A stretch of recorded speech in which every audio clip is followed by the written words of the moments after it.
الحمد لله رب العالمين الرحمن الرحيم مالك يوم الدين إياك نعبد وإياك نستعين اهدنا الصراط المستقيم صراط الذين أنعمت عليهم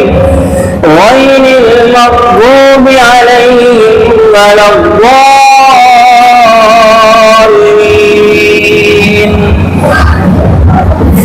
يسبح لله ما في السماوات وما في الأرض الملك القدوس العزيز الحكيم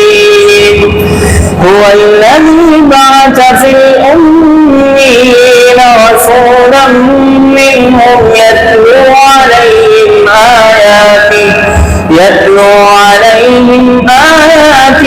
ويزكيهم ويعلمهم الكتاب والحكمة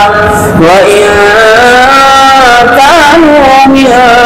قبل لفي ضلال مبين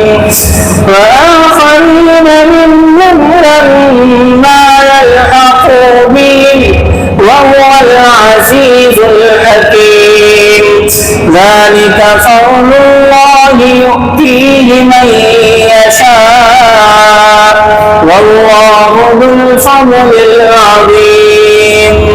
مثل الذين حملوا التوراة ثم لم يحملوها كمثل الحمار يحمل أسفارا بئس مثل القوم الذين كذبوا بآيات الله والله لا يهدي القوم الظالمين قل يا أيها الذين آمنوا إن زعمتم أنكم أولياء لله من دون الناس فتمنوا الموت إن كنتم صادقين ولا يتمنونه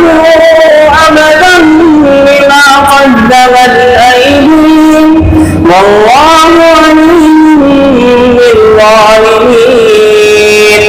قل إن الموت الذي تفرون منه فإنه ملاقيكم ثم تردون إلى عالم الغيب والشهادة فينبئكم بما كنتم تعملون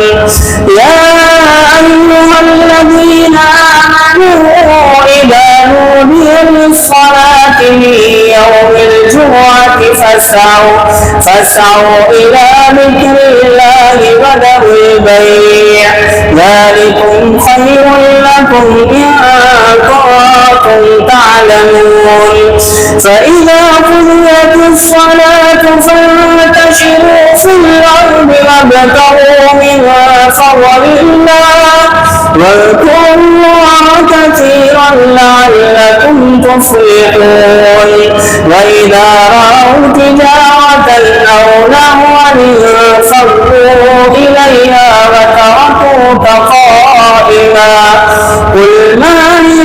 عند الله خير من اللهو ومن التجارة